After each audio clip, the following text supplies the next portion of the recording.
नमस्कार, आप देख रहे हैं द न्यूज़ 15 और मेरा नाम है शुभांगी। आइए जानते हैं आज की 15 बड़ी खबरें क्या है। दिल्ली शराब घोटाला मामले में भ्रष्टाचार के आरोपित दिल्ली सीएम अरविंद केजरीवाल को सुप्रीम कोर्ट से जमानत मिल गई है। सुप्रीम कोर्ट ने केजरीवाल द्वारा की गई 2 याचिकाओं पर आज यानी शुक्रवार को फैसला सुनाया है। शराब घोटाला मामले में सीबीआई ने केजरीवाल को 21 मार्च को गिरफ्तार किया था। केजरीवाल द्वारा की पहली याचिका पर कोर्ट ने जहां सीबीआई की गिरफ्तारी को वैध माना, दूसरी याचिका पर फैसला सुनाते हुए कोर्ट ने केजरीवाल को जमानत दे दी। केजरीवाल की ओर से दाखिल याचिका में सीबीआई की गिरफ्तारी को चुनौती दी गई थी। जस्टिस सूर्यकांत और उज्जवल भुइया की बेंच ने 5 सितंबर को सुनवाई के बाद केजरीवाल को सीबीआई ने 21 मार्च को उनके सरकारी आवास से शराब घोटाला मामले में गिरफ्तार किया था। 10 दिन की पूछताछ के बाद 1 अप्रैल को उन्हें तिहाड़ जेल भेज दिया गया। करीब 51 दिन बाद 10 मई को सुप्रीम कोर्ट ने 21 दिन के लिए उन्हें लोकसभा में प्रचार के लिए जमानत दी थी, जिसके बाद 2 जून को केजरीवाल ने तिहाड़ जेल में सरेंडर कर दिया था। अब आज सुप्रीम कोर्ट ने उन्हें 10 लाख के मुचलके पे और कुछ शर्तों के आधार पर जमानत दी है। सुप्रीम कोर्ट की शर्त यह है कि उपराज्यपाल की सहमति के बिना वो न तो मुख्यमंत्री कार्यालय जा सकते हैं या ना ही सचिवालय। वो सरकारी फाइलों पे साइन भी नहीं कर सकते। इसके अलावा वो किसी गवाह से संपर्क भी नहीं कर सकते और ना ही किसी मंच से इस केस के बारे में बयान दे सकते हैं, और उन्हें जरूरत पड़ने पर ट्रायल कोर्ट में पेश भी होना होगा। Chief justice D.Y.. चंद्रचूड़ के घर गणपति पूजा समारोह में प्रधानमंत्री नरेंद्र मोदी के शामिल होने को लेकर विवाद शुरू हो गया है। बुधवार को जब सीजीआई के घर पीएम पहुंचे तो इसका एक वीडियो सामने आया।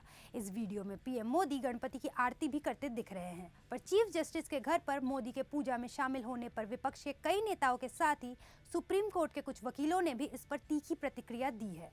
विपक्ष ने जब इस वाकये पर सवाल खड़े किए तो बीजेपी ने भी इस पर पलटवार किया। शिवसेना नेता का कहना है कि अगर संविधान के संरक्षक राजनीतिक नेताओं से मिलते हैं तो लोगों को संदेह होगा ही। वहीं वरिष्ठ वकील इंदिरा जयसिंह ने एक्स पर पोस्ट करके कहा कि मुख्य न्यायाधीश की स्वतंत्रता पर से भरोसा उठ गया है, जबकि बीजेपी प्रवक्ता संबित पात्रा ने आश्चर्य जताया कि सीजीआई के आवास पर एक धार्मिक आयोजन में प्रधानमंत्री के भाग लेने पर कुछ लोग राजनीति करने की कोशिश क्यों कर रहे हैं। उन्होंने सवाल किया कि पूर्व प्रधानमंत्री मनमोहन सिंह इफ्तार पार्टी का आयोजन करते थे तो क्या उसमें प्रधान न्यायाधीश नहीं आते थे।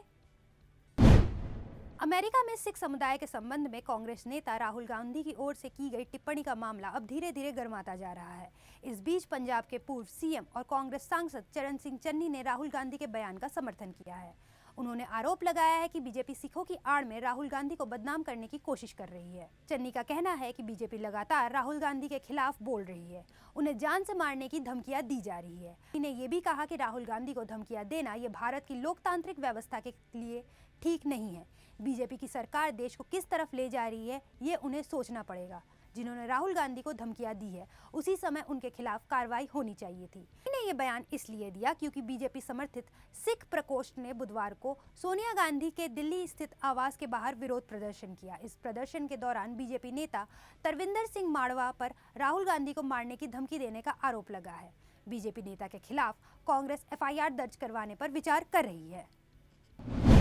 अयोध्या के राम मंदिर को संपूर्ण करने के लिए तेजी से काम चल रहा है। इसी तर्ज पर राम मंदिर के शिखर का निर्माण कार्य भी अक्टूबर से शुरू हो जाएगा। मंदिर के शिखर निर्माण का काम शुरू होते समय मंदिर निर्माण से जुड़ी सभी एजेंसियां शामिल होंगी। राम मंदिर के निर्माण समिति की बैठक में इन पहलुओं पर चर्चा की गई थी। अक्टूबर में निर्माण शुरू होते वक्त आईआईटी के विशेषज्ञ, सेंट्रल बिल्डिंग रिसर्च इंस्टीट्यूट के वैज्ञानिक, निर्माण एजेंसी लार्सन एवं टर्बो के विशेषज्ञ और राष्ट्रीय भूभौतिकीय अनुसंधान संस्थान के विशेषज्ञ मौजूद रहेंगे। बिहार के गया इंटरनेशनल एयरपोर्ट पर 10 अक्टूबर से अंतर्राष्ट्रीय विमानों की उड़ान सेवा शुरू हो जाएगी। इसके लिए एयरपोर्ट अथॉरिटी द्वारा विंटर फ्लाइट शेड्यूल जारी किया गया है, जिसके अनुसार इस बार के पर्यटन सीजन में 3 देशों से 14 विमान अंतर्राष्ट्रीय उड़ान के तहत गया आएंगे। इनमें सबसे ज्यादा उड़ान सेवा थाईलैंड के लिए है। थाई एयरवेज की उड़ान 10 अक्टूबर से शुरू होगी।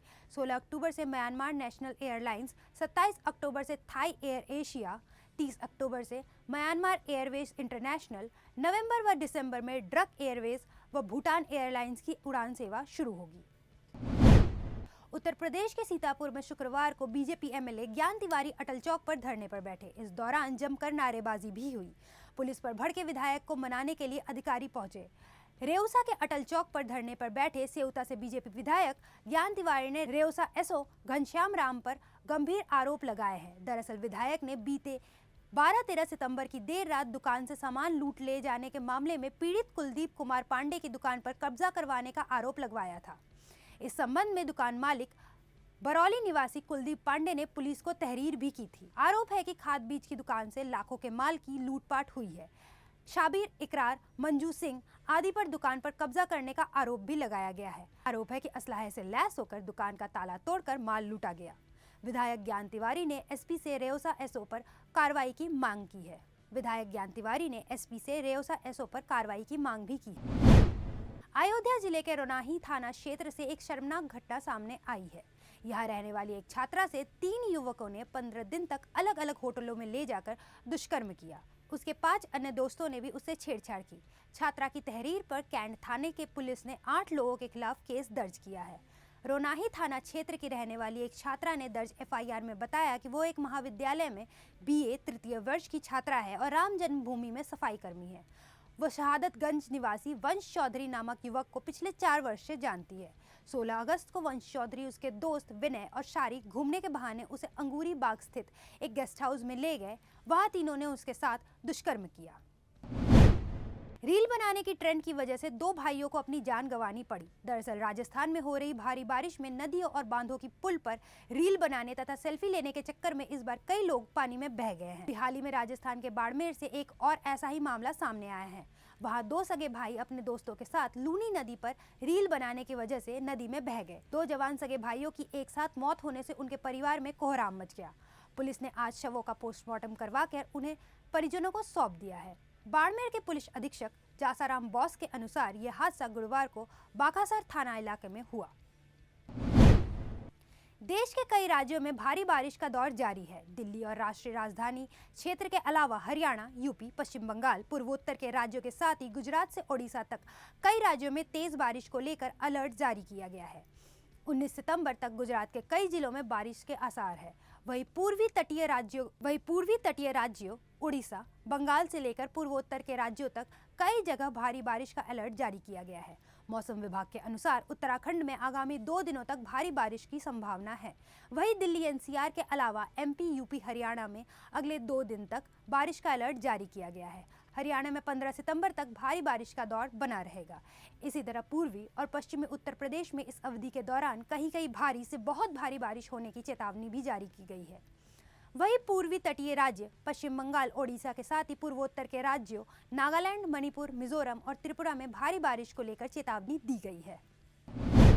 भारतीय टीम के अनुभवी खिलाड़ी श्रेयस अय्यर का खराब प्रदर्शन जारी है। दिलीप ट्रॉफी में इंडिया डी के कप्तान डक पर आउट हो गए।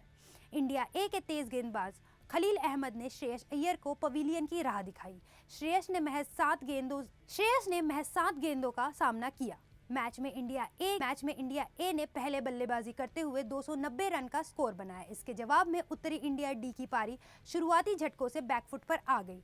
अथर्व तायड़े 4 रन और यश दुबे सिर्फ 14 रन बनाकर जल्दी आउट हो गए। इसके बाद टीम को कप्तान श्रेयस अय्यर से काफी उम्मीदें थी। भारतीय बल्लेबाज ईशान किशन, जो टीम इंडिया से बाहर चल रहे हैं, इस समय काफी चर्चा में हैं। दिलीप ट्रॉफी में वो कमाल का प्रदर्शन कर रहे हैं। भारत के लिए वो पिछले साल से ही नहीं खेल रहे हैं। ईशान करोड़ों रुपए की कमाई करते हैं।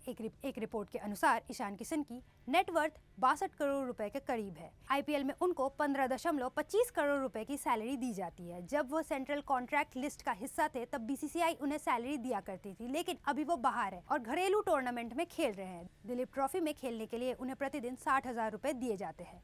2022 में उनकी कमाई सिर्फ 45 करोड़ थी।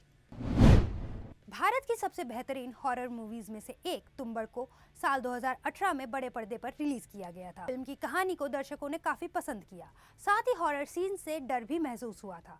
6 साल पहले सिनेमाघरों में रिलीज होने वाली तुम्बाड़ फिर से बड़े पर्दे पर लौट आई है। 13 सितंबर से इस मूवी को बड़े पर्दे पर री रिलीज किया जा रहा है। अब ये मूवी दोबारा से रिलीज होगी।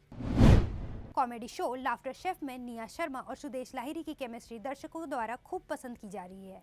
शो में 55 साल के सुदेश लाहिरी कई बार निया शर्मा के साथ फ्लर्ट करते हुए भी नजर आते हैं, लेकिन अब तो इन्होंने 22 साल छोटी निया को रियल लाइफ में प्रपोज किया है। सोशल मीडिया पर सुदेश और निया का वीडियो सामने आया है, जिसे देख किसी की भी हंसी छूट जाएगी। निया शर्मा और सुदेश लाहिरी लाफ्टर शेफ की जान है। उनकी खट्टी मीठी बॉन्डिंग लोगों को खूब पसंद आती है। दुनिया के सबसे ताकतवर बॉडी बिल्डर का दिल का दौरा पड़ने से निधन हो गया। दिल का दौरा पड़ने के बाद उन्हें 6 सितंबर को अस्पताल ले जाया गया था, जहां वो कोमा में चले गए। कुछ दिनों बाद 11 सितंबर को उनकी मौत हो गई। डेली मेल ने स्थानीय मीडिया का हवाला देते हुए बताया कि हार्ट अटैक आने के बाद एम्बुलेंस के आने का इंतजार करते हुए उनकी पत्नी एना ने छाती को कंप्रेस भी किया था। बाद में उन्हें हेलीकॉप्टर से अस्पताल ले जाया गया। एना ने स्थानीय मीडिया को बताया, मैं इस पूरे समय प्रार्थना करती रही। मैंने हर दिन उनके साथ बिताया। उनका दिल 2 दिनों तक धड़का, लेकिन डॉक्टर्स ने मुझे एक भयानक खबर दी कि उनके दिमाग ने काम करना बंद कर दिया था। इसलिए इलिया ने कभी भी किसी प्रोफेशनल टूर्नामेंट में हिस्सा नहीं लिया। लेकिन इस बेलारूसी बॉडी बिल्डर की सोशल मीडिया फैन फॉलोइंग काफी ज्यादा थी। बांग्लादेश में कानून व्यवस्था और लोकतंत्र की बहाली बड़ा मुद्दा बन चुकी है। इसके अलावा बांग्लादेश गंभीर आर्थिक संकट से भी जूझ रहा है। पूर्व प्रधानमंत्री शेख हसीना के सत्ता से जाते ही देश में आर्थिक संकट गहराने लगा है। देश में घंटों हो रही बिजली कटौती से उद्योगों को बड़ा झटका लगा है। हालात ऐसे हैं कि अंतरिम सरकार को अब मालदीव तक से गुहार लगानी पड़ रही है। भारत को तेवर दिखाने वाली अंतरिम सरकार के पास फिलहाल ऐसा कोई पुख्ता प्लान नहीं है जिस पर अमल करके बांग्लादेश को आर्थिक संकट से उबारा जा सके।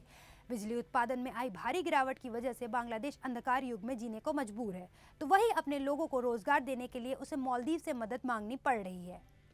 ढाका में दोनों देशों के अधिकारियों की मुलाकात में बांग्लादेश की ओर से गुजारिश की गई कि मालदीव अपने यहाँ बांग्लादेश की नर्सों को नौकरी दे। देश और दुनिया की बाकी तमाम खबरों के लिए देखते रहे द न्यूज़ 15। नमस्कार।